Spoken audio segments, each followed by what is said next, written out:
That is not every gas station has diesel. No. Like that was the night with the Tesla or whatever when I rented that and went down to Texas. You have. I gotta record. I figure we'll do a podcast. There you go. It's just us chatting. What the hell? Whatever.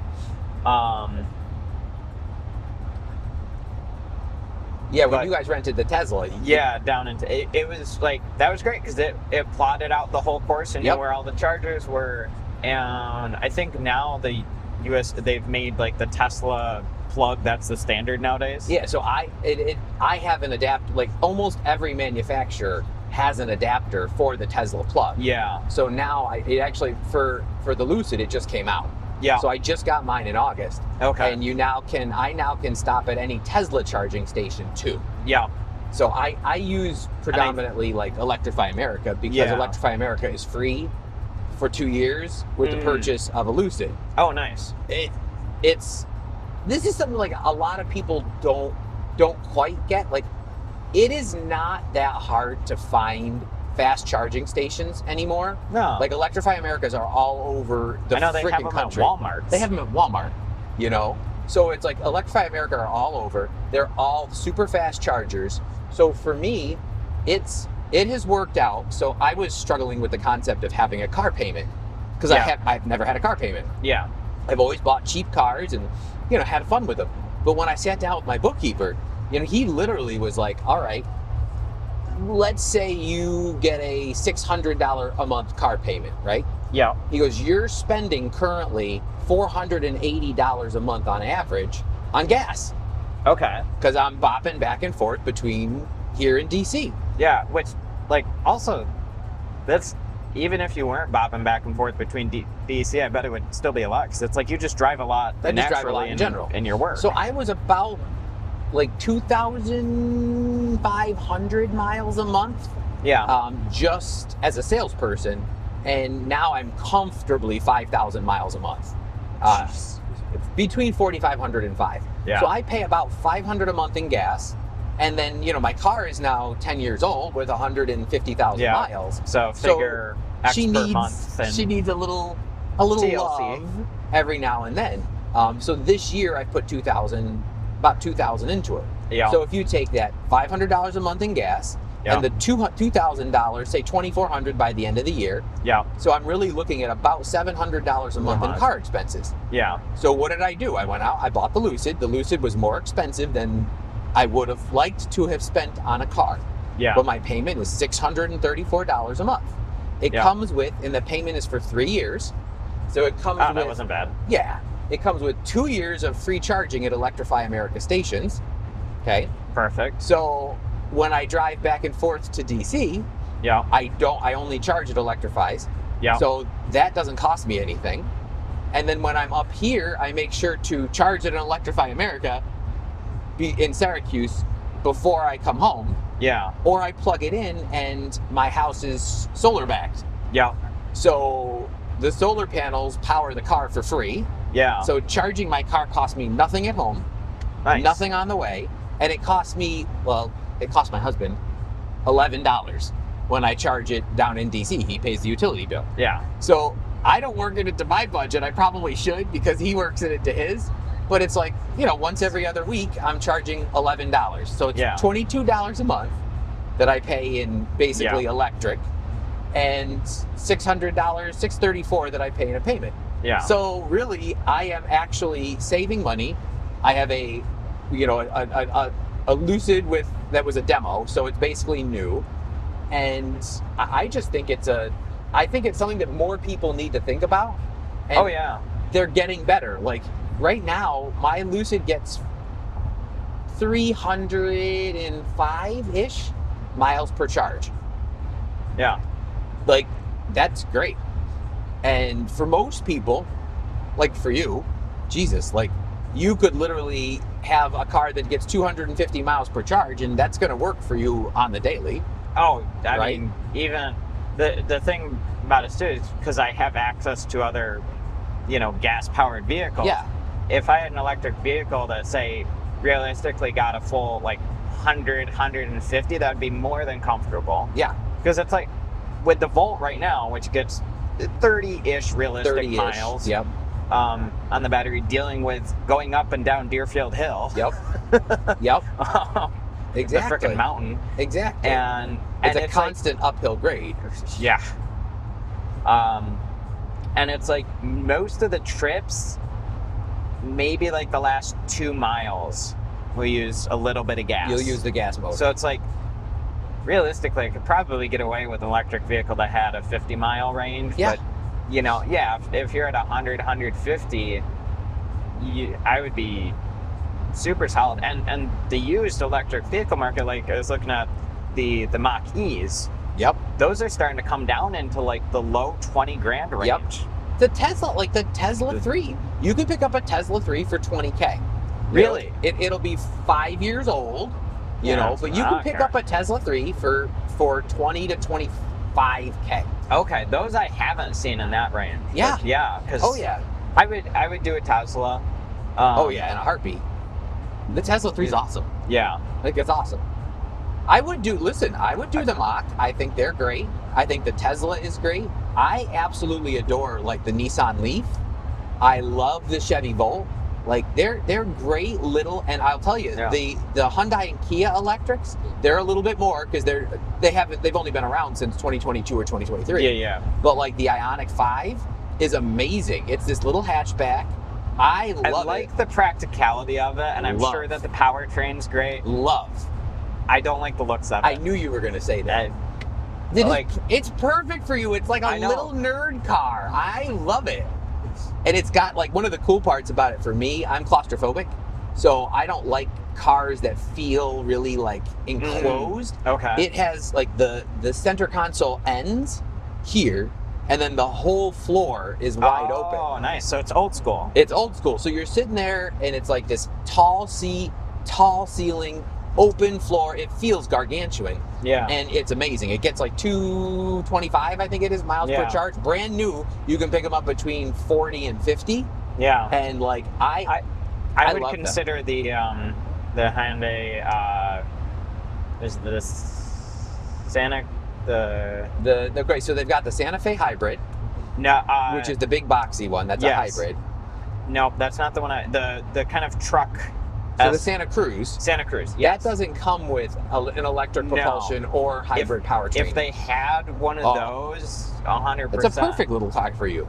It's got a little baby truck bed, and it's got all sorts of accessories. So it's like if you wanted to add 2 feet to the truck bed, there's literally a piece that sits right in the bed that you just fold right out, and it gives you a full 6-foot bed. Yeah. I think they're great. Yeah. People think they're goofy looking. Do we give a shit? No, we're nerds. I don't need a cool car. Yeah. Is it a like super manly truck thing? No. Hell no. Also something I don't give a shit about. Yeah. You might care more about that than I do. As we drive by a nice big, you know, as you were talking driven by a very straight looking man with a baseball cap and a beard and in his big white truck. Honestly, what I'd love to do is I'd love to get like a 2-door Tahoe or some like fun. You were obsessed with 2-door Tahoes. Yes, you loved your last. You loved your last 2-door though. Yeah, no, I loved it. But I would love to electrify one. Oh God, dream job. Yeah, you know, electrifying. I would love to do. There's a whole bunch of cars I'd love to do that with. Like I have that little Scion XB that's sitting in my backyard. Like, the one that you're gonna. The one that we're gonna. So fun fact. My dad restores cars, right? Yeah. So he's got the 46 Chevy truck that's done. Yeah. Basically, needs a couple really extra cool things. looking. Really cool looking. So he's gonna tweak it, but he keeps going. Like, what's my next job? What's my next car? I said, we are gonna take. I have a 2005 Scion XB, 222,000 miles. It was my first car out of college. So it was like that was my baby. Okay. Gave it to my brother Jeremy. It was his baby. It was his first car. Yeah. And then when he kind of adulted, he got his new car. And it's kind of just been sitting in my backyard. Got it. So my dad and I and Jeremy are going to take the XB. We are going to chop the top from the B pillar. Yep. Back and So you're gonna lead sled it. We're gonna lead sled it. Create this little baby Scion pickup truck. Praying that the floor hasn't rotted out. I don't think it has. Okay. If it has, we'll work on it. But like, we're gonna have like open exposed seats in back. We're gonna create a cushy little area for Yoda, the corgi. Yeah. And he's gonna have this little like felt line back trunk area that he can just sit in and drive around in. Have you ever seen? This is reminding me, just you mentioning Yoda's seat. That have you ever seen Jeff Dunham? He's got the Ahmed Mobile. Yeah. I've never seen the Ahmed Mobile, but I've seen Jeff Dunham. Yeah, so he had someone make up a like hot rod, a smaller hot rod that's got like Ahmed's head as like the air intake or something like that. Of course he does. Yeah, I mean it's badass looking, but hilarious at the same time. And that's what I want. That's exactly what I told my dad where we need to go with this. Like, badass as far as a Scion XB can be badass. Like, I told him we're keeping the plastic wheel covers from 2005. Oh my God. Like, we're literally going to keep it as cheese-tastic as possible. Yeah. But I want it to be done really, really, really well. Yeah. And that's my dad anyway. Like, he'll do it up to the highest level. Yeah. And it'll be his first attempt at like that sort of Japanese economy car. Yeah. Like everything he's done is always an American, big old car. This is a 2005, little 4-cylinder with 96, I think, or 105 horsepower. That, oh God. I had to throw into second gear to make it up, Vickerman Hill in Mohawk when I was a teacher. Yeah. And it was like shit. So this thing, we'll have fun with it. We'll do something with the engine. I don't bore it, stroke it. I don't know. But you can't. We've done like drop-ins where we've dropped small block Chevy engines into like the Jaguar, shit like that. But it's like this thing, the nose is 2 feet long, so we're not dropping anything into there. Yeah, it's gonna be fun. But like I just like that would be a fun one to electrify. That would be an easy one to electrify, I would think too. Yeah. Well, Conan Seg, they came out with their electric motors. They call it the dark matter electric motor. It's the size of a 10-inch dinner plate that's like 4.5 inches thick. So it's tiny. Oh. But it's 185 horsepower. Don't make me change my underwear, Gabriel. It's the size of a dinner plate? Yeah, it's literally a 10-inch diameter. Oh my God. It's a dinner plate that's like 4 to 5 inches thick. Yeah. And it's 185 horsepower. That blows my mind. Their engineering is just insane. Yeah. Like that's honestly like, my God. People question like how like luxury car manufacturers make money, and it's like Koenigsegg is one. They don't make the money on their cars. They use their cars as R&D platforms to then develop really awesome tech that they then license out. Yeah. Yeah. It's a totally different brilliant concept. Model. I absolutely love it. Yep. Totally different concept. Yeah. Do you need me to get off here? Sure. That'll be good. Yeah, and that's what I love about just the whole system in general. Like, you can actually get though. You can buy from like Tolpa's up in Repson, the auto dismantler. You can get from them the Volt battery and motor, like the powertrain, and you can get those pretty inexpensively. Like, I think like $2,000 to $4,000 depending on condition and that kind of stuff. And the battery packs in those are pretty small. Yep. The range, the range is minimal with it. But if you're just doing it as a fun car to take to car shows, who cares? That's it. Yeah. And it's like the motors in that thing for a car of that size would give you plenty of power. You couldn't control it. Ooh. You'd be squirreling all over the place. Silver Rivian. The Rivian? Yeah. R1T? Yeah. Or R1S, that was. That was the SUV. That wasn't the truck. Yeah. But that's such a neat concept. Yeah. Also, I really hope that the Slate does come out eventually. I want, it's called, I think I showed you the Tello truck. It's the little one that's the size of a Mini Cooper. No, I don't remember. Oh my God. At least I don't remember this. Tello truck. I'll show you when you get back in the car. Yes. They're amazing. They're literally like 30 to 40K, 250 mile range. They're the size of a Mini Cooper. They're the size of a Mini Cooper. Yeah. Okay. Oh, it's like my little, like, again, wet nerd's wet dream of a car.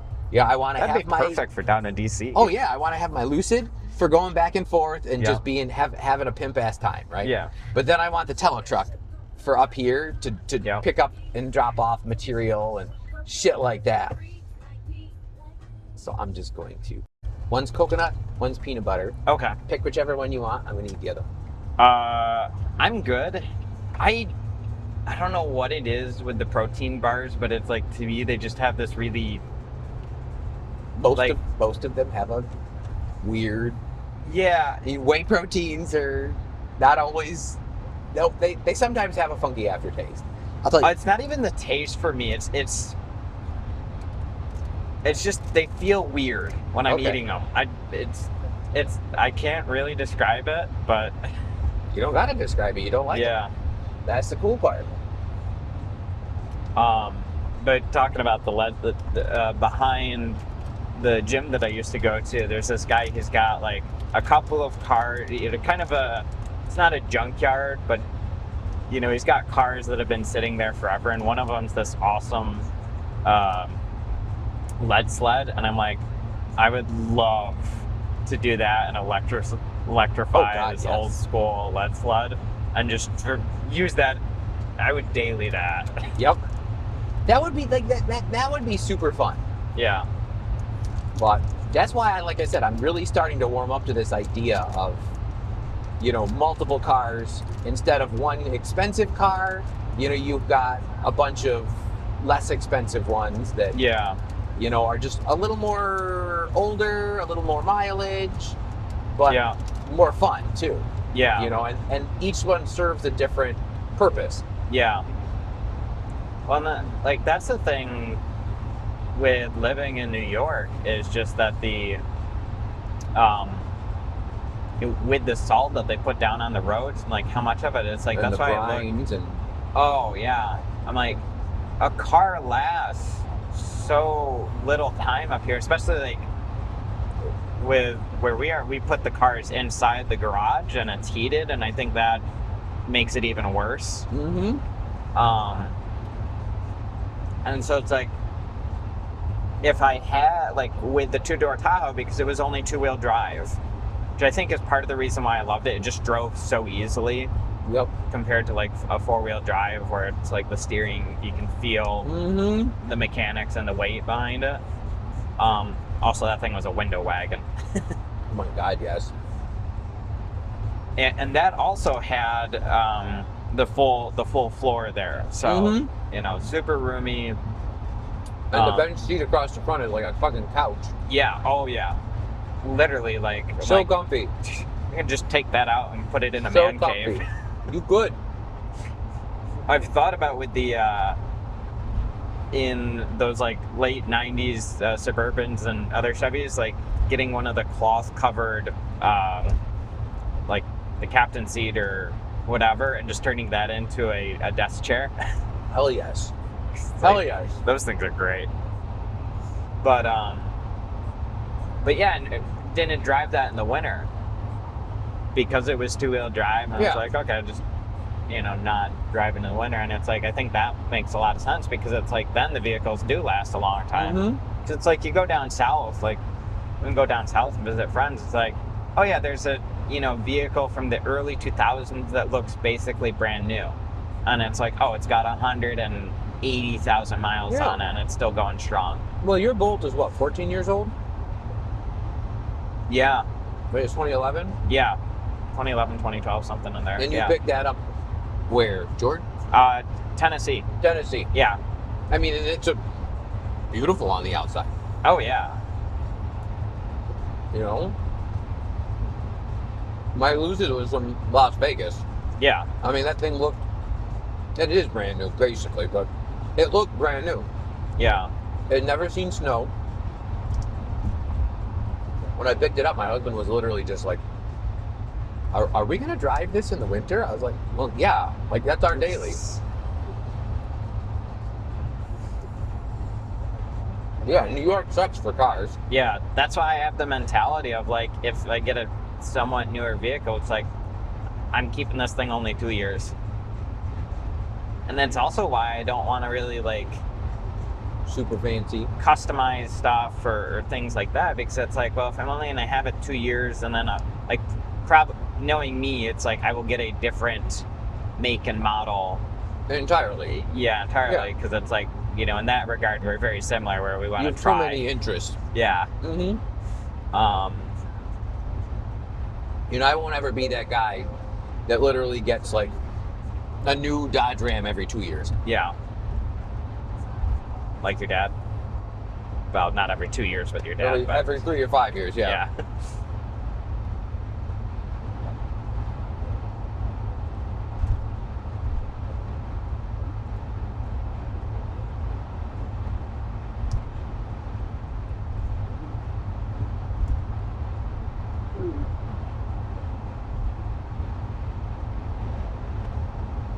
But it's funny. It's like you were talking about how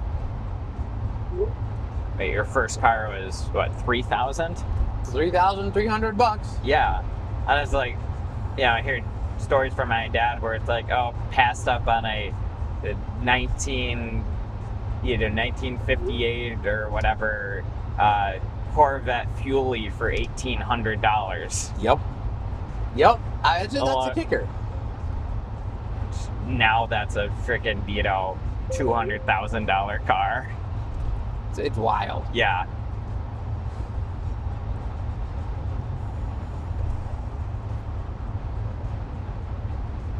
Yeah, then he tells me stories of like, one of his early cars or whatever was driving along his road, and there's this railroad that goes over the road, and so there's a stone tunnel on the road, and it's like he was talking with his buddy was in the passenger seat, and then he was eyeing, and he just scraped the side of the tunnel with his car. And it was a stone tunnel. The tunnel had no damage to it, and the car just got... Yep. Yeah, but it's like he didn't care, because it was, I don't know, maybe a few $100s that he had, and, he was getting getting a different car, and so that one was just it was going to the scrapyard. Yep. So it's like, who cares? Yep. That's it. They don't care. Yeah, but it's like, geez, it's like to think of, you wouldn't do that nowadays. I mean, nowadays you'd probably get in a lot of trouble for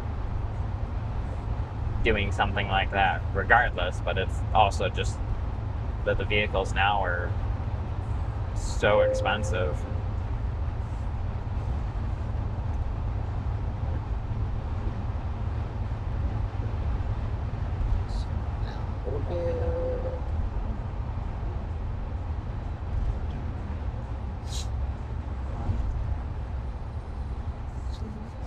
I called her and I was like, listen, we are coming in hot. I said, do not leave at 12. Because they close at 12. I was like, do not leave. She goes, oh no, we'll be here, don't worry. I was like, thank you. I was like, I'm not making this trip out again. Yeah. So I will fly out there and we can take our sweet ass time coming home. I don't give a shit. I have nothing else to do. Yeah. But I'm like, no. I am getting this building permit application in. Yeah. Like, I have waited 3 months for it. This is ridiculous. Like, no. Must be done.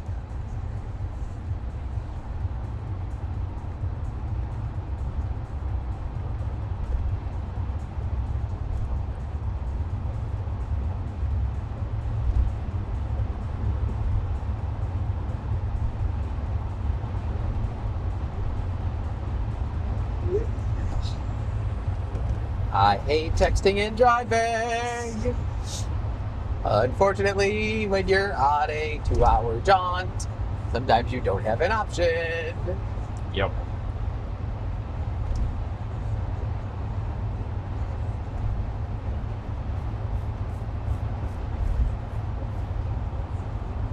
So I sent out the pitch deck to Ryan. Okay. So he's on vacation till Monday. Okay, perfect. But I said, just get me a price. Yep. I was like, let's go.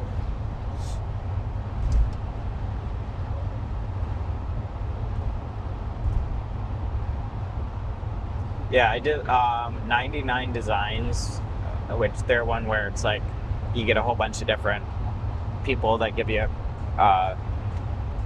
ideas. You know, they like do up the design and then you like go through rounds and pick the winner kind of thing.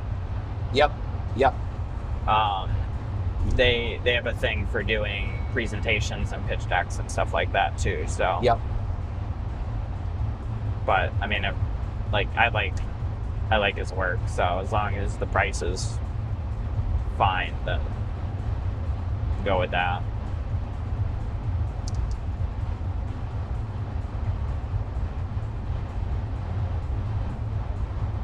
If you want me to send a message, I can.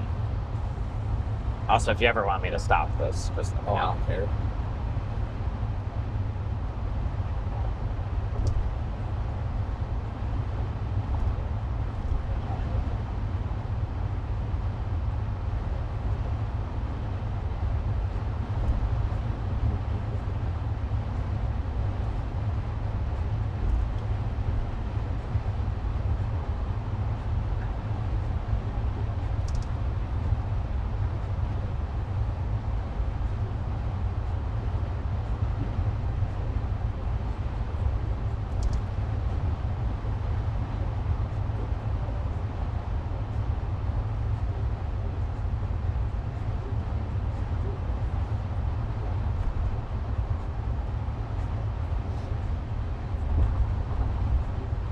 What's exciting for me is once I can get this done, like Steve was just like, Jay, you need to unload, projects like this. I mean, this is a huge project. Yeah. But I told him, I said, these are different than like a project like Clinton, where Clinton is harder to coordinate than a project of this size. Because this is literally gutted to the studs. Yeah. So it's very easy to say, all right, electrical, plumbing, HVAC. Yeah. Once and it's that all comes new. in, spray foam. Once that goes in, windows and sheetrock. Yeah. Once that goes in, then you start all the finish work. Like with Clinton, it was like, all right, I got one team working on the kitchen because they're redoing this, redoing that. I got one guy putting the railing up upstairs. I got one, the electrician's coming in. Yeah, the electrician's coming in and he can't work in the kitchen. He can't work in the, because he's got, there's too many guys in the kitchen and it's too much coordination. Yeah, well, and it was also, how many square feet was that place? 1,000. Yeah, 1,200. Between two floors. This is 4,600. But you'd be surprised, like contractors don't like to work together. Like, so a lot of these guys will just basically say, oh, when plumbing's done, let me know, and electrical will come in. And like when electrical's done, let me know, and HVAC will come in. Yeah. And I've never operated that way. I think that's silly. To me, I'm like, you know what? If you're in a big enough house, everybody shut the fuck up, put your big boy panties on, and share a beer at the end of the day.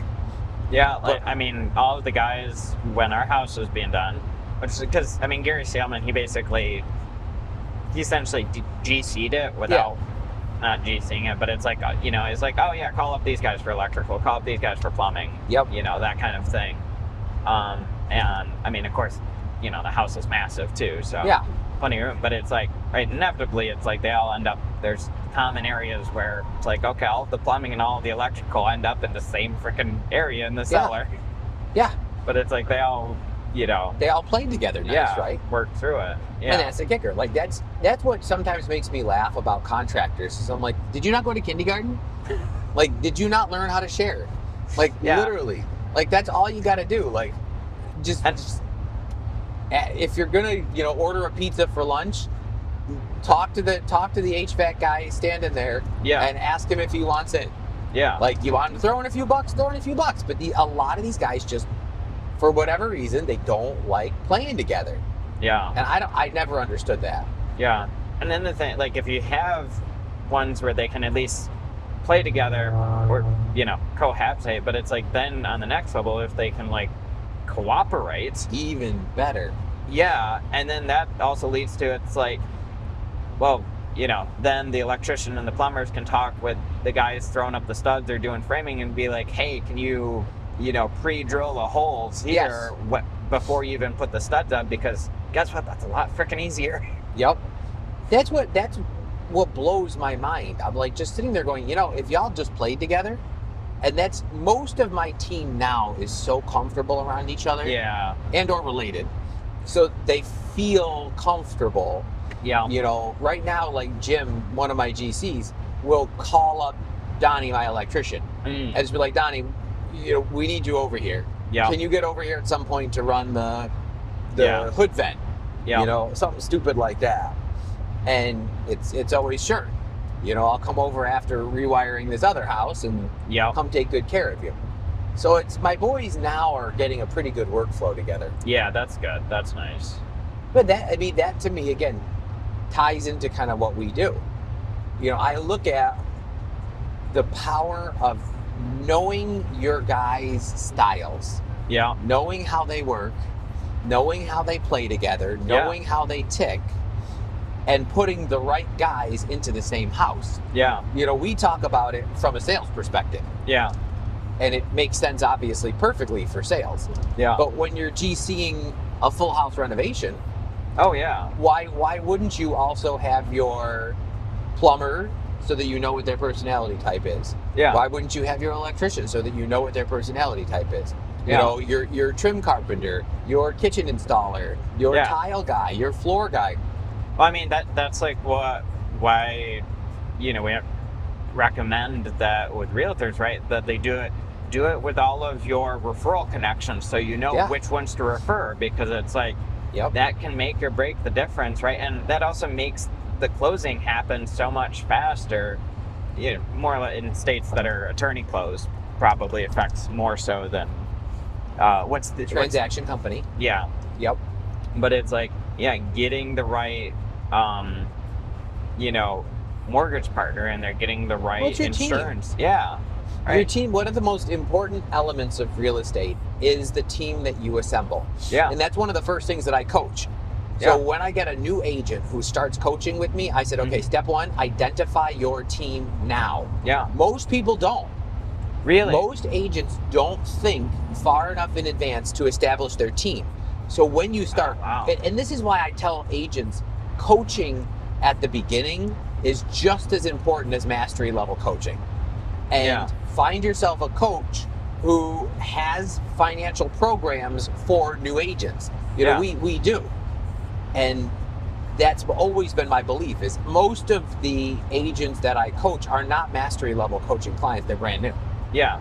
And to me, that makes so much sense, because it's like, why waste years and years and years trying to figure this shit out, when it's like, because it's like mastery is like, okay, to get from 90% to 100%, that's a lot harder, and you have to find a very specific coach that can do that. Yes. And it's usually very expensive. Yes. Right? And then it's like, okay, what is really the benefit of going from 90% to 100%? For some agents, they might just be happy with, hey, I'm at 90%. Hey, I'm at 90. I'm so much better. Wrong. Agents that get the right coach go from 90% to 120%. Yeah. So you get the right coach at a mastery level, I mean, shit, that will rocket you up.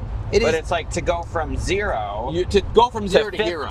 You need to go from zero to hero. Yeah. And that's what a lot of new agents don't get. Yeah. And honestly, that's probably, from a coaching perspective, it's a bit easier, right? Because it's like, okay, these are fundamentals to a veteran, right? But it's like, okay, to someone that's new, you don't know what you don't know. Yeah. One of our agent partners, one of our broker partners, she only traditionally pulls brand new agents on board. She does not normally take on agents that have experience in the industry. Interesting. She's shifted that model as she's growing outside of kind of where she originally intended. Okay. But she is shifting that model now. But for the last 10 or 12 years, she's been a major force in her market as an independent broker who just pulls new agents, because she says she doesn't want to coach out of bad habit. She wants to coach good skills from the beginning. Yeah, start with a blank slate. With a blank slate. Yeah. So these agents I laugh at, because I'm like, you know what, you want to keep your costs absolutely managed. You lead with revenue as a real estate agent, right? You don't want to lead with debt. However, getting coached is going to get you to that revenue place sooner. Yeah. And there are opportunities for inexpensive coaching, right? Group coaching, inexpensive coaching, programs that are like boot camps, like what we're doing in November. And then there are simple things that you can add to your arsenal right off the bat. You know, again, and I'm not tooting our own horn, but I'm going to freaking toot our own horn. Like, why wouldn't you? Mayenta has a free program. Yeah. So why wouldn't you jump on board with Mayenta's free program? Because it makes you sound better right off the bat. Yeah, and it's one of those, it's a tool that takes a lot of guesswork out of it. And it's one of those where it's like, yeah, a really experienced agent might be able to more easily identify someone's personality after a while of dealing with them. But even for an experienced agent, right, the Mayenta tool just makes so much sense because it's like, 100% and it's instant. Yeah. Notwithstanding experience, like literally, I'm looking at a brand new agent. Just going, all right, but it's like, it makes so much sense even for a brand new agent. Yeah, it makes perfect sense. So that's one of the things I always, when I see a new agent, I'm like, okay, find money to be coached. Yeah. Find money to be coached. And God's honest truth, you're looking at, like for us, it's about $330 a month. So all you have to do, and a lot of these franchises, I know Keller Williams has productivity coaches, where the coaching program is free. You don't pay monthly, you just pay a portion of your commission once you earn the commission. So you have private coaches, you have franchised coaches. And then it's also, you can get go find an agent that's experienced and that kind of stuff and go ask, move. Yep. Well, that's how I got into coaching. Yeah. I got into coaching because people just kept coming to me and saying, Jay, you're a nice guy, you're a very successful realtor, help me. Yeah. And after a while, you as an advice giver get actually overwhelmed. So I looked and said, okay, I have to monetize this. Yeah. Because it just doesn't make sense because it's taking away from my business. Yeah. To spend all this time working with all these agents. So I developed the coaching business, and I only maintain 6 maximum coaching clients at a time. Yeah. It's not, Yenta is what drives me and fuels my soul, but the coaching is also just it's a very fun way to give back to your community. Yeah. So it's different. But there are so many ways to get third-party assistance as a new agent, and they really need to do that. Joining teams. That's something that a lot of agents are taught, and at least in. So I'm a Keller Williams agent in the DMV, right? And Keller Williams very much encourages new agents to join teams. Teams are like turbochargers with the right team leader, right? You have someone that's experienced. You have someone who's been in the market. They might have leads to give you. If they don't have leads to give you, they're hopefully going to have the techniques to help you get the leads. And they're going to have the bigger budgets to where they can afford the sweet Yenta level teams program. Yeah. They're not dealing with... Which you can use to get leads. Which you can use to get leads. So you use to get leads and you use to convert the leads. So ultimately, it's, teams are great opportunities for new agents. But otherwise, you want to stay solo, get your coach, get your mentor, go to a franchise or an office that has really great mentoring.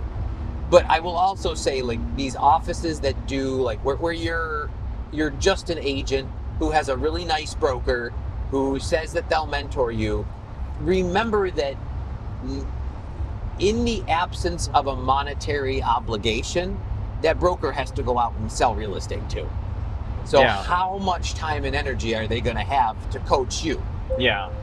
So I genuinely believe that, you being out there, getting coached, paying a coach, third party is probably your best option. Yeah.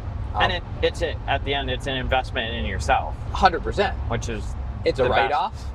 It's an investment in yourself. And, I do coach my clients that you probably won't receive your first commission for 6 months. That is, it's scary.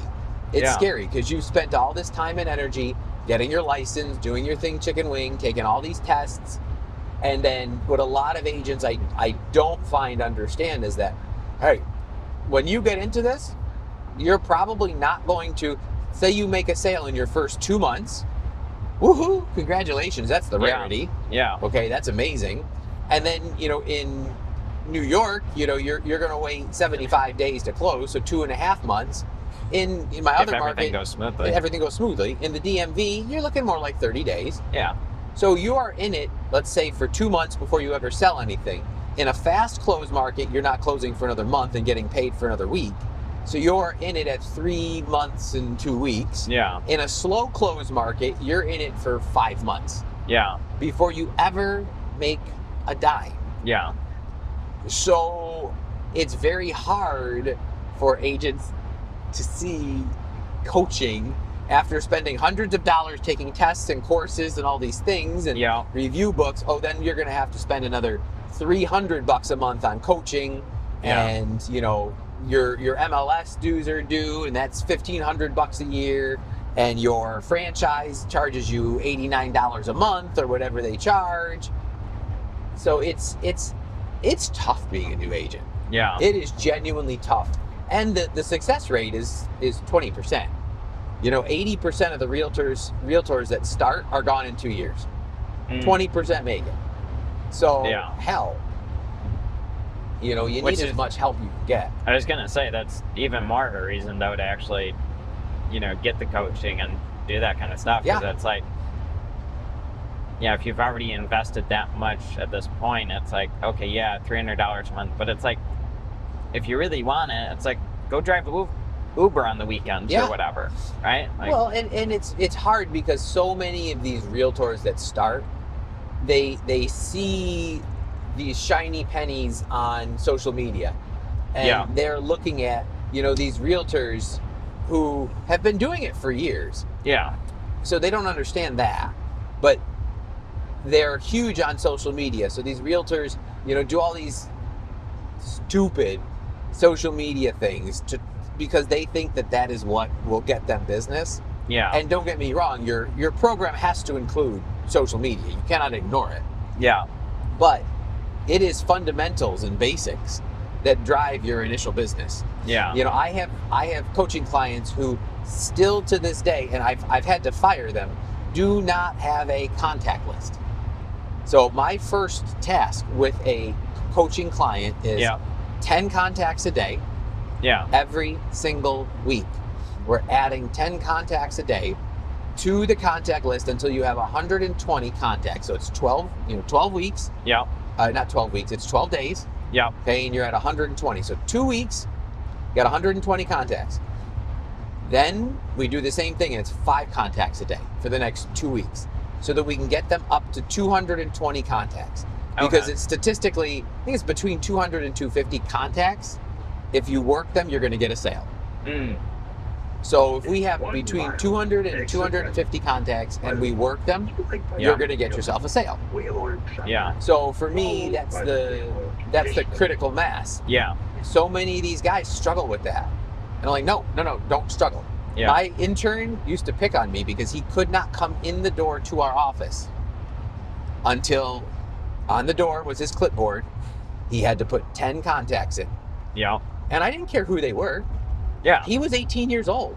It's like, dude, put your teachers. He was in high school. Said, put your damn teachers on the contact list. All of them.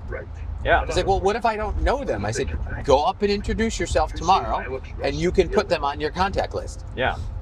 And he had no problem with it. He literally went out every day at school in the morning before homeroom, and he would go introduce himself. He'd give his card to the teacher, and the teachers freaking loved it. Oh, yeah. They freaking loved it. They ate it up. Yeah, because it's like, a young person that's actually trying to do something? Yes.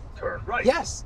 Here's a young person, and it's interesting because there has been a shift even in the high school system, which traditionally very, very much prioritizes higher education.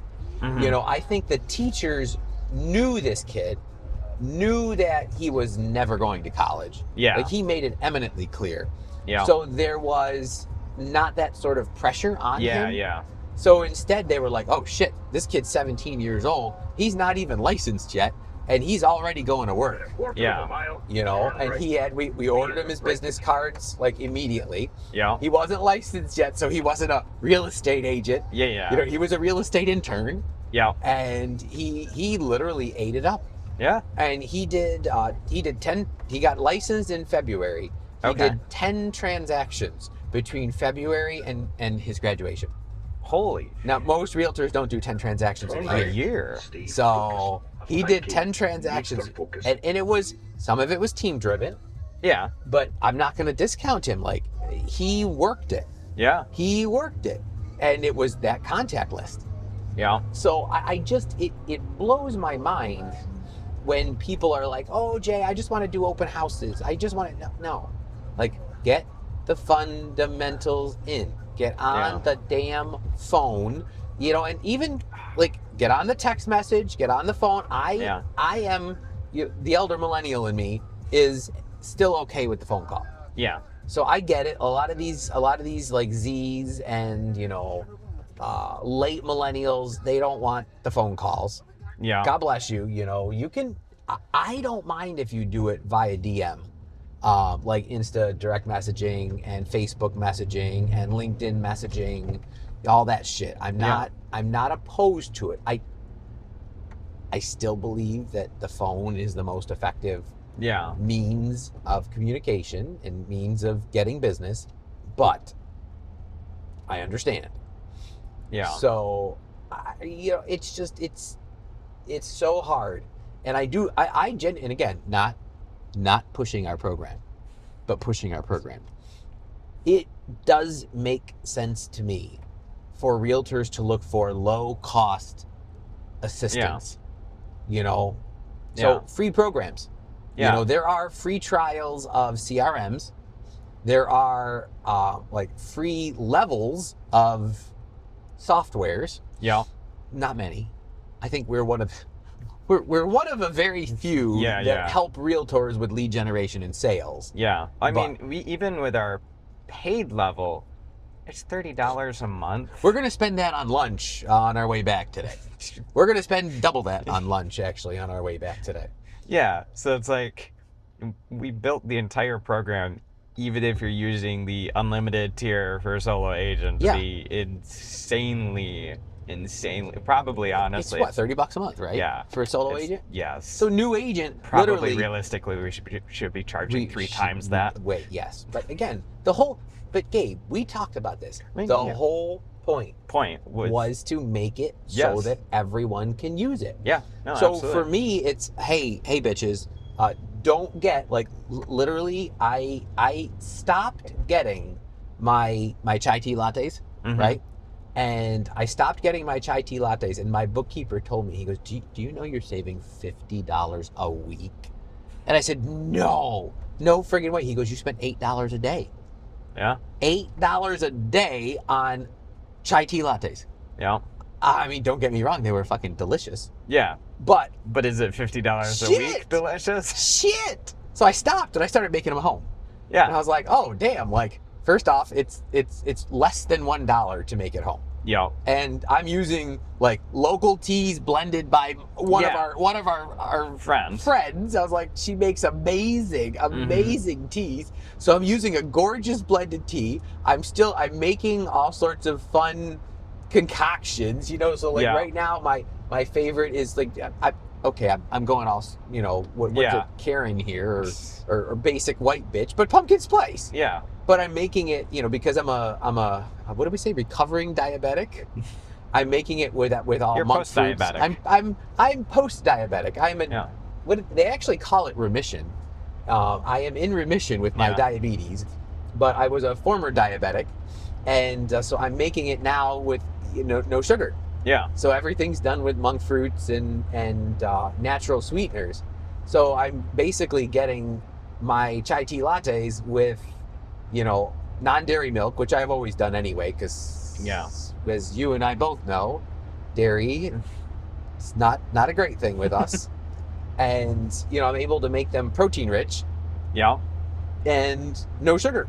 Yeah. And you save money. $40-something a week. Save $40-something a week. So I look and I'm like, okay, our entry-level program is $30 a month. Yeah. And that gives you unlimited tests. So to me, if you're a new agent, I mean, our tests are a game. It's called what house type are you, right? Yeah.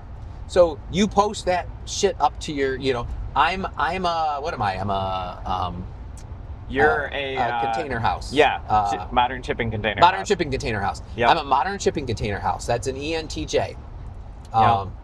And it fits perfectly. I'm definitely a modern shipping container house. Yes. Like, hello, I want to build a modern shipping container. Yeah. And what are you? Unique. I will fluctuate between two.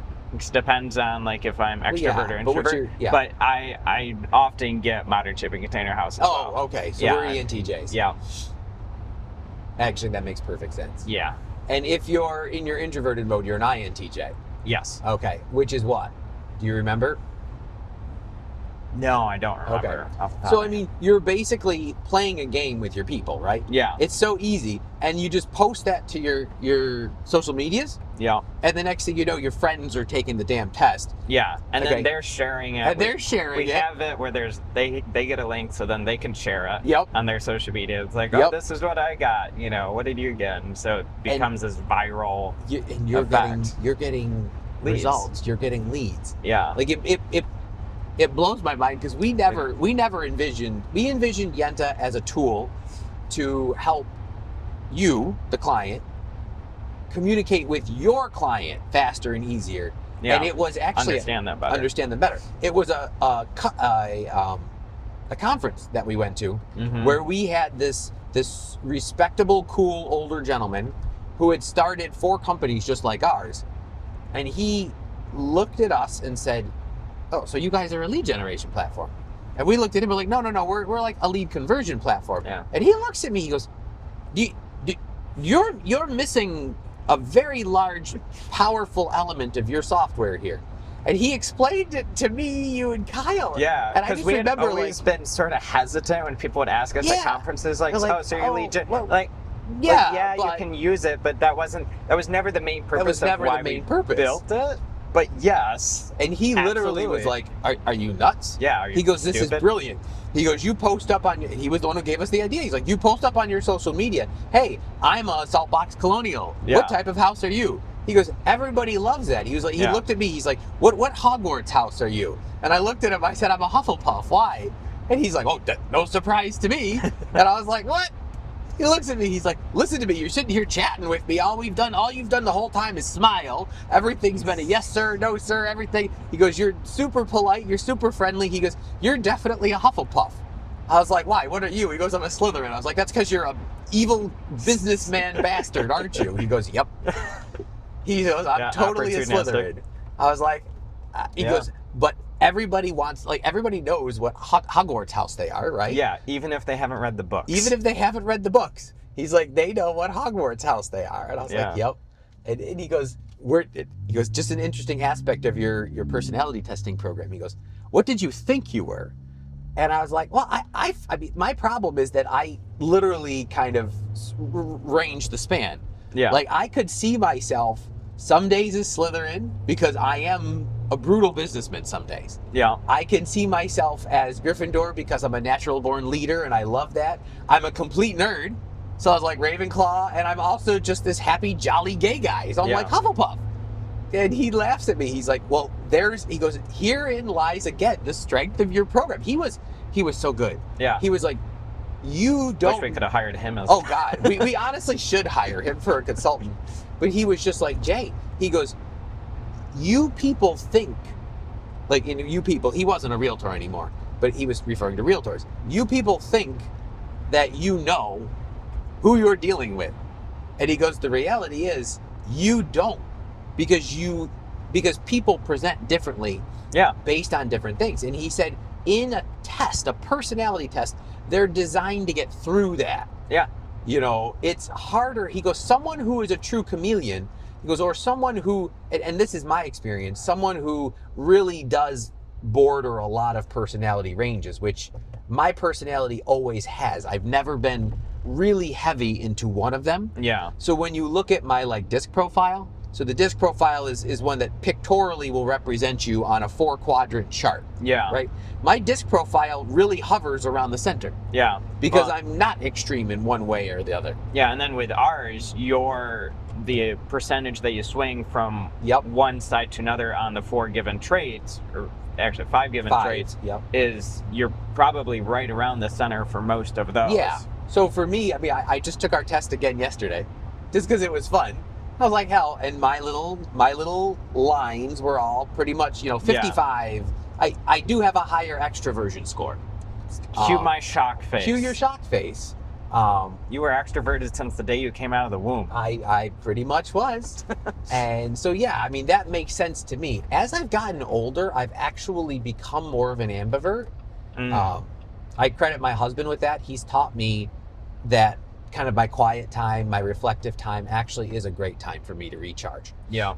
But for the most part, yes, extroversion is where I get my energy. People are what I get my energy from. Yeah. There's a lot of really cute little places through here. Yeah. Auburn has really developed nicely in the past 10 years. It used to be very kind of seedy, but the exit that we got off of too. So this is Leesport? where we had hired a company when we were making the face shields, and they ended up stamping out the plastic for the actual shield part. Yep. In the film there. Here, up in Weedsport. Up in Weedsport. Yeah.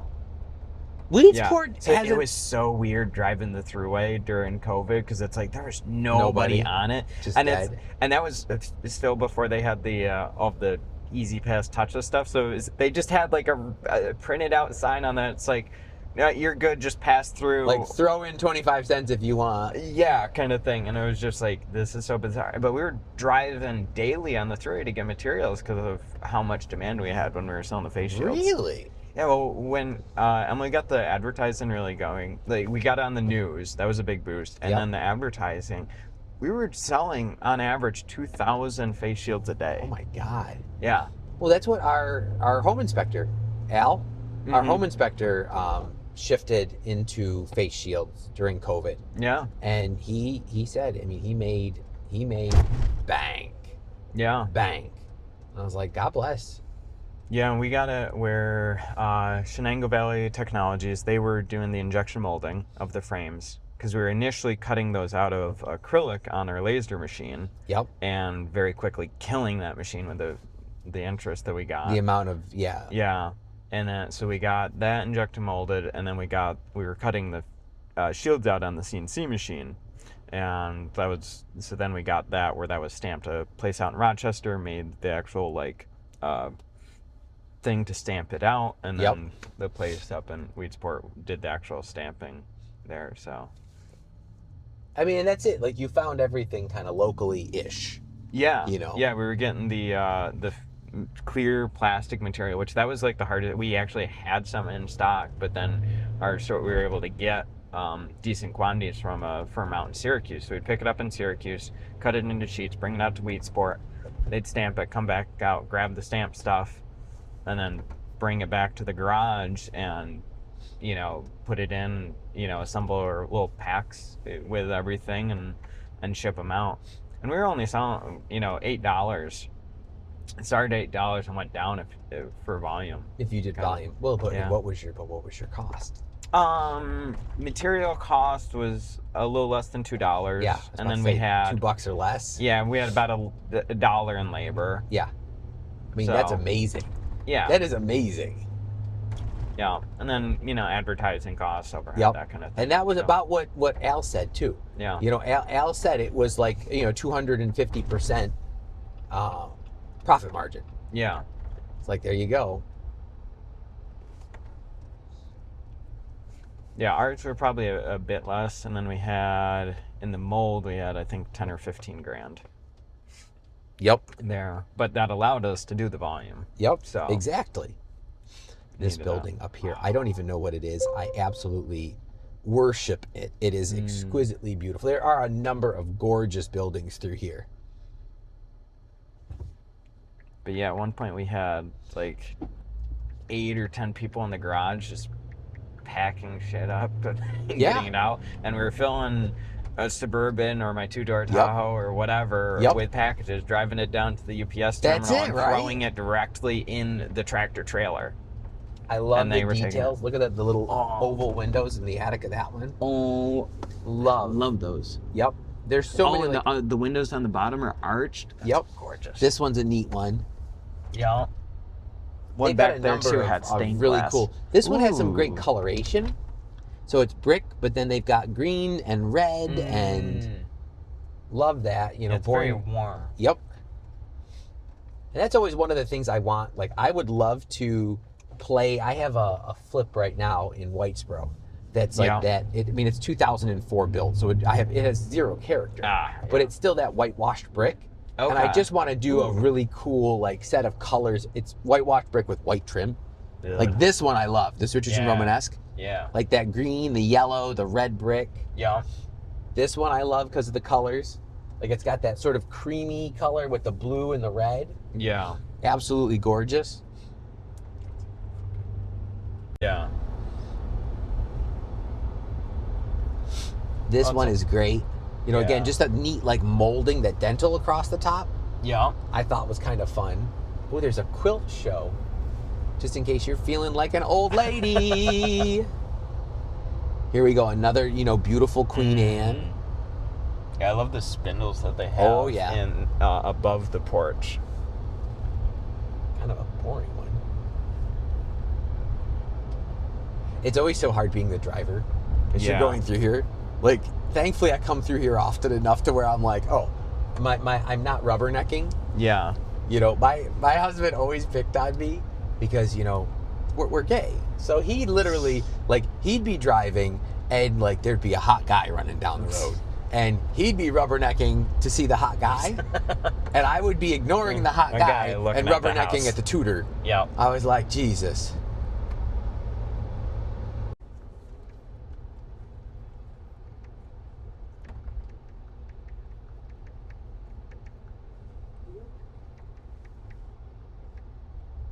Although I find as the driver, it's like you don't get to look long or detailed at stuff, but you generally pick up more things than what the passenger, because the passenger's just off, just they're staring at one particular thing, and it's like you've seen the 3 other houses that they've missed. I hate realtors who don't do their jobs. Like, I have a realtor who's looking at one of my properties, and she's grilling Nate about the lot size. And I'm just telling him, I'm telling Nate, tell her to do her damn job. Pull it up on the tax record. If you can't find that, then that's on you, not on me. But I'm also right now doing her job for her and going on the Zillow and getting her the lot size, the lot lines. But I'm just like, come on, don't ask me fucking lame ass questions like that. But yeah, that was to me the most fascinating, things that I'm learning. That you learn when other people look at your own shit. Yeah. It's always good to put another set of eyes on things because he completely shifted our mentality, right? Oh yeah, absolutely. He literally turned us from a lead conversion software into a lead generation software. Yeah. And that's where I believe truly, our platform really makes a lot of sense for these new agents. Oh yeah. You need contacts. Yeah. What's the best way to get contacts? Hey, social media games. People want to play them anyway. Yeah. Like we said, what Hogwarts house are you? Yeah. But to me, what house type are you? Everybody's interested in that. Oh yeah. People and then the great thing about it too is that there's 32 different house types in there, so it's the results are so varied. That's the one thing with Hogwarts house, it's good because of the IP is so well known. Yes. But there's 4 options. Yeah, exactly. So it's okay. But it's having the 32 different house types. That was also so fun to try and figure out. By the way, just love that little old boat that's right there. The one, the red and white one? Red and green, and yes. That's funny. I love driving out here because I'm literally a kid in a candy shop. I'm like, ooh, I want this. Ooh, I want this. Ooh, I want that. What kind of boat would you have? I love catamaran style sailboats. Yeah. To me, they're just incredible. I love that sort of being able to shut down the motors and cruise with the sails. And I love the stability that a catamaran platform provides to a boat. I love sailing in general, and I just think that is, I grew up on Hobie Cats, which are essentially tiny little sailboats with 2 pontoons and a piece of canvas between them. Yeah. So I'm used to, I love that concept because I love the stability. Yeah. But the catamaran concept, just big, huge sailboat. I mean, don't get me wrong, I'd love a houseboat. Yeah. And I eventually wholly intend on living on a boat at one point in my life. Yeah. As soon as I can convince my husband that he wants to too. We almost did. Really? Yes. Oh, this is progress. Oh, we came so close. I had fallen in love in the DC area. One of my favorite sections of DC is called the Wharf. Yeah. It's an area that's new. I took you to it. Yeah, it's really cool. It's cool. It's developed in the last probably 10 to 15 years into a more high-end, commercialized, but still cool.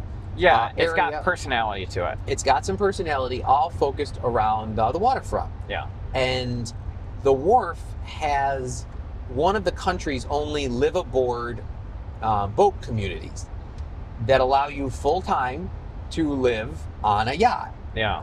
And because it is a specific type of living style, it's not like super popular. Yeah.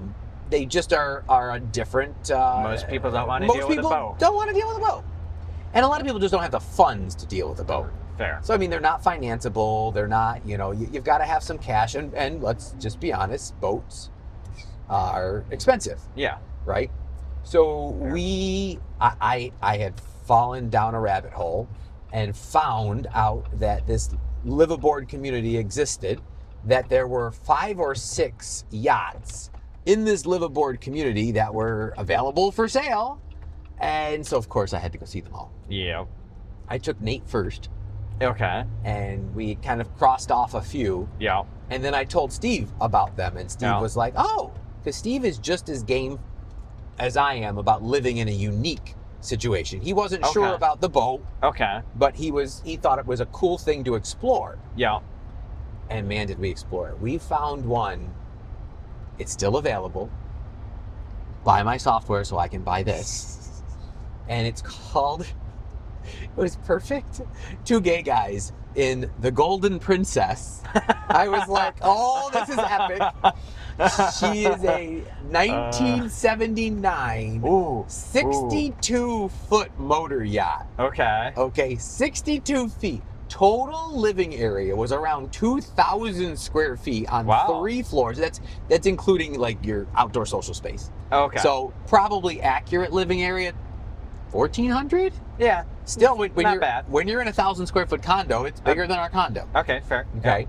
And because it was one of the biggest boats, most of the boats in this community are 40 to 50 feet. Yeah. So there were only 3 or 4 sets of slips that could accommodate this particular size boat. Yeah. So she was right on the end. So you're literally not in this little, like, you're not stuck with all these neighbors. You're in the last pier. Yeah. You're the last slip on the pier. So you got a nice view. So you literally can look up and down the basin and like the river and see things. And she was beat up. She's 79. A little, well, you know what though? If they're taken care of, a boat will last forever. So she hadn't been taken care of in the last 3 years, and it's amazing. Okay. Boats, houses, go fast if they're not taken care of. Boats go faster. They go at warp speed. Warp speed. So she had some mold. She was beat up. Yeah. But we walked through it. I mean, it had 4 staterooms, so 4 bedrooms. Okay. It had 3 full bathrooms. Admittedly, the heads, they're called. They're tiny. Yeah. But still, it had 3 full heads. Yeah. They had, like, with showers? With showers. Yeah. And, a little kitchen, nothing, but not much smaller than mine. Yeah. And a little kitchen, 2 salons, so a little like snug style salon, that had a little built-in couch and a little built-in chair and a TV. Okay. And then it had the big one. Then it had an upstairs open living patio. Okay. It had the front open patio. It had a little dining area. So it had everything we could ever want. Yeah. Steve decided it was a little too unconventional because in the middle of winter, I mean, there really isn't much of a door. You know, you're literally zipping up. It had a door, but it was like not quite as solid as you'd like. And the heat system, it does have a heat system. Yeah. But it's not designed for, the coldest days. Yeah. So we decided against it, but it's still available. Well, and I said, you know what? Decided against it. Should say, Jason wanted it. Yes. Jason had already negotiated with the owner. Like we were on lock to be living on a boat. What would you have like gone through and like totally designed it up and No, it was basically done. Okay. I wouldn't have fucked with it much. I mean, I would have cleaned it up. Yeah. I would have taken care of the mold. But I mean, those things, the furniture is all custom. Yeah. So it's all built in. Yeah. Your mattresses are built in. I would have, obviously tailored linens and paint colors and shit like that, but it was fine. Yeah. The coolest thing for me is that we love Mount Vernon, and Mount Vernon is right on the Potomac. You've got docking areas. So I just told Steve, I'm like, how fun would it be to have people over the house? Yeah. And you get on the house and be like, you get on the house. Yeah. And we're all just like, all right, today we're going down to Mount Vernon. Oh, like everybody that have would a be seat, badass. grab a drink, grab some food, and Stevie, take us to Mount Vernon. I just love that idea. I could totally picture him in the captain's. Yes. With a little captain's hat on. And, a little sailor outfit. I could totally picture my husband 100%. And I think he'd love it. But we both talked about it. We'd get our captain's licenses. We'd do all our thing. And I just said, how friggin' cool would that be? And it's like I said, it's still available. So that is on my list. I'm like, okay, have condo in DC, good to go. Now I want my boat. Yeah. 2. Like, we can keep the condo.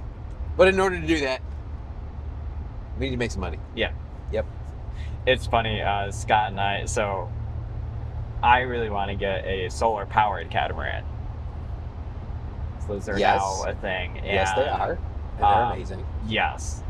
And so Scott and and Scott likes it too. So we're plotting out, it's like, okay, well, what's the insane voyage to really kick off, and so we get one, and it's like, okay, start in the US, go down in the Caribbean, and then through the Panama Canal. Through the Panama Canal. Yeah. That 100%.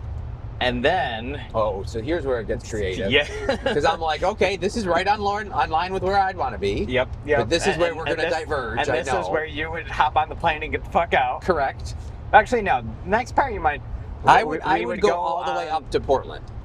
So I would do the Western Seaboard. Okay. The plan from there was to go on the west coast of South America down, explore like the Peru and that kind of stuff. And, okay. I want to see Chichen Itza. Chichen Itza. Yeah. That's Mexico. So you want to go to? Do you want to go to Machu Picchu? Machu Picchu. That's what I'm thinking. You're thinking. Yes. Yeah. Chichen Itza is amazing. Yes. Machu Picchu's cooler. I do want to see both. Yeah. But yes, so do that. Visit like Easter Island and the Galapagos and that kind of stuff. That is honest. I'm just going to tell you that is a vacation / team building trip that we just need to plan. Yeah. Like the Galapagos is the best trip I've ever been on in my entire life. Yeah. Hands down, bar none. We just need it, and it's expensive. Yeah. But not mind-blowingly so. Yeah. So to me, that is one of the things that Yenta needs to work into our 2027, maybe 2026 budget. Yeah. Is 10 days. You can do 10 to 14 days in the Galapagos. I would love that. You guys would wet yourselves every day. I have a picture of my grandmother riding a tortoise in the Galapagos, which you cannot do nowadays. That is very, very frowned upon. Not allowed anymore. Yeah. I mean, she was, probably all of 90 pounds. Yep. She probably weighed half of what the tortoise weighed. Yes. And the tortoise didn't even know that she she was on the back, but that is an awesome picture that we have. I told you guys about it. That was Yeah. literally the best trip I've ever been on. Like, you flew into the airport in the Yep. Galapagos Islands, then you boarded your yacht. Yeah. And I mean, these weren't like mega yacht fancy No. yachts. They were luxury yachts. I mean, they were very lovely. Yeah. And were they and- kind of like half research vessel, half yacht kind of No, thing? they weren't research vessel at all. They were pleasure craft. Okay, cool. You weren't expected to do any research while you were there. Yeah. It was informative. So That's a nice place. Oh yeah, this is Aurora. Okay. Almost Aurora. This is technically Sherwood, and then Aurora is down on the water. Okay. And I love this whole area. Wineries, vineyards, like Abandoned school. maybe abandoned. Yeah, it's abandoned. It's abandoned. It's abandoned. But like every day, the trips are controlled by the Galapagos Preservation Society. Yes. So they only have a certain amount of boats and guides that are allowed. Yep. It's very expensive to get licensed, certified, so there are a limited number of people that do it. Good. And every day, there are only so many boats that are allowed to dock or anchor off this part of the island. Yeah. And then you go in the morning, you do one set of adventures, Yeah. you go out, and then most days you'd either come in for another adventure in a different area, Yeah. or you'd have that afternoon to goof off around the boat, or you'd go snorkeling, or Yeah. there was always some activity. It just wasn't necessarily on the islands. Yeah. So they plan Totally out be fine with. every day of your trip, and they tell your guide exactly where they're going to be. Yeah. So it's all completely planned out. It is absolutely magnificent. It is Yeah. hands down the best experience I think I've ever had in my life. Yeah. It sounds like all of the great parts that I like of a cruise where you don't necessarily have to think about it. Yeah. But then all of the awesome parts of going on an insane adventure. Nerd heaven.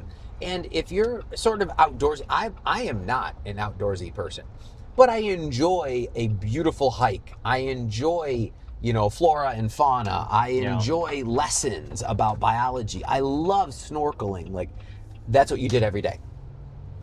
Every day was a new adventure, playing with these things. So it was literally mind-blowing how amazing it was. I just end up as a prune from being in the water snorkeling so much. Yeah. Well, but you So don't. I'd be fine with it. But again, it's all controlled. Don't forget. Yeah. So you were only allowed to be snorkeling, for an hour and a half or whatever, and then you'd have to get back on your little dinghy and get back to your yacht because, now the next set of people. It was orchestrated like an airport. Yeah. It was like, this one came in here, this one does this now, this one comes in this one. Okay, gotcha. Yeah. So you were never. Our boats traveled together. We were two yachts. Yeah. Each one had 20. Ours had 14, and the other one had 15. They were 21-person yachts, so we had a little bit of extra room. Nice. And it was mind blowing because there were 14 people on your boat. Yeah. So you had 3 staff. Yeah. One cook. One effective server, and then the captain. Yeah. And it was beautiful. It was this very intimate, very personal style situation. It was absolutely incredible, like literally incredible. And I think right now you can do it for about 20, for like 24, 25, for about 10 to 14 people. Oh, so okay. You're not Wow. even talking like super, super, super crazy. It might be a little more now, but when I looked years ago, I mean, still, but yeah, you get that. you got to fly down Can there. you book it as like, hey, we have you book 6 people? Or You can whatever. book the whole boat. You can book Okay. a portion of it. Cool. I would literally book the whole boat. I would want enough money set aside so that where we could just book the whole boat. And if we had 8 people, we had 8 people. And if we had 15 people, we had 15 people. I like the idea of meeting other people that. Well, I guess know you do. There's also other boats too, so you. Yep. might And you'll kinda be meet on the shores with other people. Yeah. So when I go like to something like that, I don't necessarily have to be, with another group of people. Yeah. It would be fun to like coordinate with another group of people so that like, hey, there's 2 sets of different people that are going on this trip. So you do have someone more interesting than just me to talk to. All right. Please, Debbie. Your ass better be there. Yes. Yeah. People are here. Oh, we showed up 5 minutes. I know. I got 5 minutes to spare. Yep. To get this permit. Yeah. Looked at me and was like, no, Jay. But I mean, this is fucking gorgeous. Yeah. Like, look, you got lots all over the place. Very fancy liberal arts women's college that just didn't make it financially. But very high end. A lot of colleges haven't made it recently. Well, come on.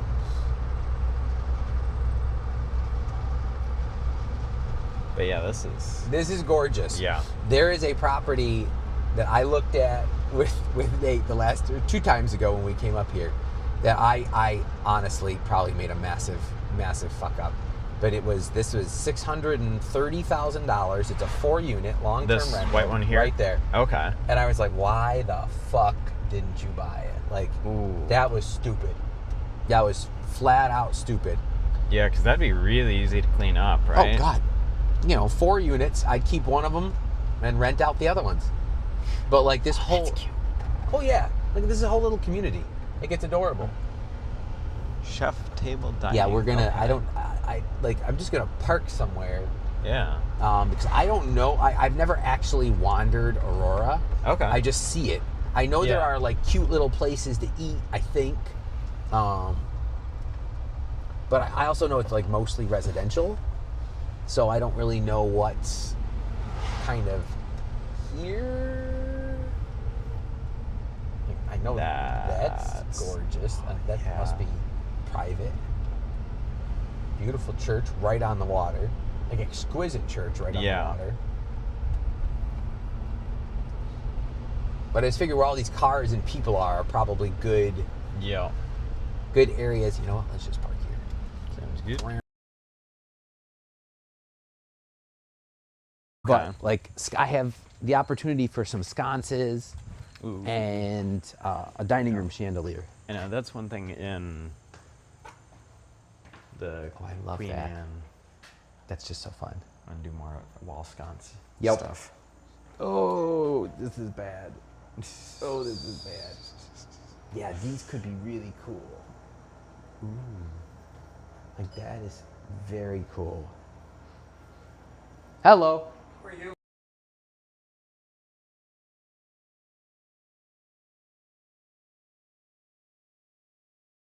Flowers too in there.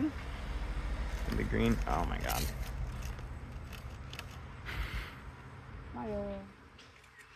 I do absolutely love. Yeah, cue my shocked face. Cue your shocked face. What popcorn did you get? Just sea salt. Oh, okay. I honestly was like torn between. Did you get your the order of specialty flavored ones from? Not this month. Not this month. I'm trying to resist. Trying being the operative term. Yeah. I don't know if I'll actually resist, but. Hi, dear. How are you? Good. How are you? Ooh. Good. Can I also get a Oreo bar? Gabe, do you want a little baked good thing? Oh my god. Oh. Yeah. I actually did a picture. I was like, it's like my leg. Yeah, it is. Actually, Holy. It is your Yeah. leg, girl. That's your leg. I mean, it is my leg. Yeah. Yeah. Behold. They deserve it.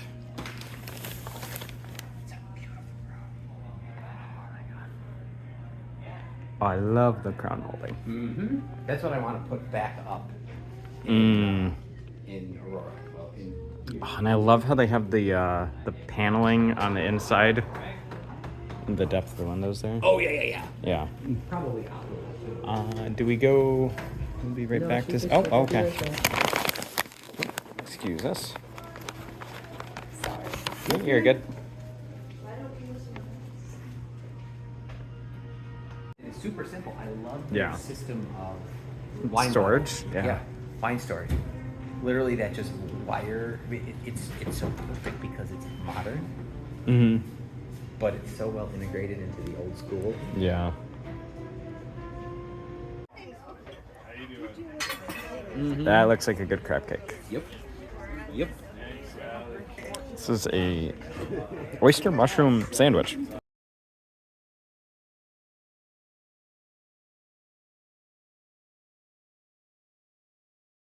It is. I mean, it's exquisite. 1860s. 1863, Okay. and I love the trees. oh yeah, like the property itself is gorgeous. The property, like the architecture is Italianate farmhouse, nice, Yeah. simple. But original third barn was right here. Okay. Then you got the original barn, the lean-to, Yeah. and the little Airbnb. Yeah, and then you can see the spa. You can see the spa. You got the water, Oh my god, yeah, that's... and Yeah, this 130 some odd acres of farmland around you. Yeah, this little nugget of a house. The that's little cute. nugget. I love the little nugget. She's super cute. So you said the sister house, is that also involved in this project, or No. no, that's a separate parcel? Okay. No. So all the rest of these are all privately owned. Okay. This one What is kind of tree is that? It's got fruit on it. Rabbit Row. Oh, walnut. Oh. Aren't those walnuts? I don't know.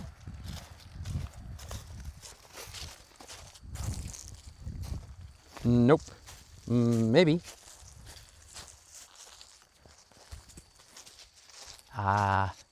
Guess I'm not safe, but I think walnut. Not sure. They have a smell to them. Does it have a nutty smell? What? Did it have a nutty smell? No. No? So you can see here we got a couple of kind of Americana color options. Most likely going with the one on the left, which I think will look very lovely. Okay. The sort of like- black trim on the windows, green or Nope, red. The Red. one across the bottom. So it's red, Yeah. white, and blue. But it's red, creamy white. and like a very dark navy. Yep. Yeah, that looks good. Oh, and this is a curved roof porch. Yep. And this is getting covered with copper. Ooh. So both of these roofs are going to be copper roofs. If they're interested in keeping it copper, which they're probably not, but if they are, we know how to keep it copper. You know how to keep it copper? What do you mean? Yeah, so you sand the copper, and then you spray it with Imron, which is an automotive clear, and it won't. That's like the copper that's on. Oh, the we want Victorian. it to verdigris. We definitely want it to verdigris. Yeah. So this is going to be the kitchen. Nice. Doing two picture windows in between these two. Oh, okay. So you're going that'd to be have. very nice. Oh yeah. So Tons huge of light. and huge water views. Oh yeah. So massive water views. You're going to have the typical, just wall of cabinetry there. Yeah. Gorgeous mantle style. I mean, it's very, Yeah, it's very hood. traditional. Yeah. Mantle style custom hood. Oh. Big 12-foot island running down the center right here. Yep. And a kind of a custom built banquette built Okay. in here with Yeah. a little tiny table just so you can sit Nice. and have fun. But I mean, you got 12-foot ceilings. Yeah. And then back behind there, that's Yeah. going to end up being the scullery. So they're going to have two kitchens effectively. Yep. And on either side of flanking the ends where you walk in the doors are going to be two full-size full-depth refrigerators. Nice. So there's no refrigerator. There's no cold Yeah. storage in here except for a beverage cooler. Okay. So Yeah. there'll be a beverage cooler island. in the island. Yep. Yep. And then two big refrigerators out there. Nice. Huge wall of cabinetry, big secondary sink, secondary dishwasher, upper cabinets all the way up to the ceiling. On this side, it's an entire wall of cabinetry, and then uppers all the way up to the ceiling. And all of those cabinets are going to be 2 drawers. So they're the pot and pan drawers. Yep. So there'll be an entire 12-foot wall of pot and pan drawer cabinets. Okay. That is going to be so... And then counter space in there? Counter space behind each one. Yep, okay. So when I say scullery is traditionally a second kitchen. Yeah, right? yeah. So it's going to be 2 big fridges, but then counter space. Yep. Then this whole wall is going to have counter space. Okay. It's just the uppers are going to go from Yeah. normal height, but they're going to go all the way to the ceiling. God bless you. Thank you. So that's going to be ultra high function. Yeah. That door remains, that door goes. Yeah. And it's just going to be, it's going to... Yeah, because that's now an exterior wall, right? That's an exterior wall. Yep. Yep. Cool. And then this was my favorite part about the whole house. Like, Man, the timbers are... no, the construction is intoxicating, but just actually come this way because I think it's best from front to back. Yeah, yeah. Oh, I love this hallway. The floor plan literally needs zero modification. It is a true traditional center hall. Yeah. Gorgeous. I mean, the front door, yeah, like literally, it's probably just locked. Yep.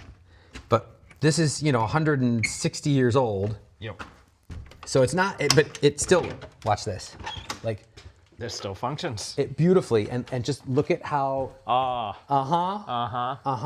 right? Yeah. Look at how thick it is. Like, Oh, and it's, Yeah, a and that- 9 foot tall. yeah. Beautifully wide door. Love the arches. I love in it. this. Yeah. It's a little slopey.